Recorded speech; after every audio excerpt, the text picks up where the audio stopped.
ஏய், நேத்து நீ ஆபீஸ் முடிச்சு வரும்போது ஒருத்தகிட்ட பேசிட்டு இருந்த, யாருடா அது? இங்க பாரு, ஸ்ட்ரேஞ்சர்ஸ் கிட்ட, தெரியாதவங்க கிட்ட எல்லாம் பேசக்கூடாது. வழி கேட்டானா தெரியாதுன்னு சொல்லிட்டு அப்படியே வந்துடணும். அது எதுக்கு நீ வந்து ஹெல்ப் பண்ண போற?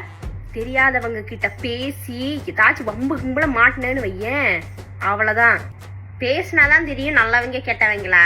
ஆளுகளும் மண்டகளும் அதெல்லாம் தேவை கிடையாது. இருக்கிறவங்களே போதும். உனக்கு தெரிஞ்சவங்க கிட்ட நீ நல்லா பேசு, தெரியாதவங்க கிட்ட எல்லாம் பேசக்கூடாது. ஐயோ,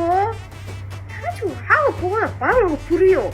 வயிற்று நெருப்ப கட்டிக்கிட்டு தெரிய வேண்டியதா இருக்கு போலயே நீ வெளியே போயிட்டு வர்றதுக்குள்ள. இந்த பையனை பாரு, நான் நேத்து அமுச்சு கொடுத்தேன்ல, உனக்கு வந்துட்டு கல்யாணம் பாத்துருக்கோம்ல, மாமா நேத்து அமுச்சு கொடுத்தாரு போட்டோ. நல்ல பையனா, கனடால வேலை இருக்கு, நல்ல சம்பளம் எல்லாம் சொன்னாங்க. யாருன்னே தெரியாதுன்னா பேசுதான் தெரிஞ்சுக்கணும். அப்படியே பிறந்தவங்க எல்லாரையுமே தெரிஞ்சுக்கிட்டு அனுப்பி போறப்ப பேச அவங்க கூட பேசிட்டுதான் தெரியணும்.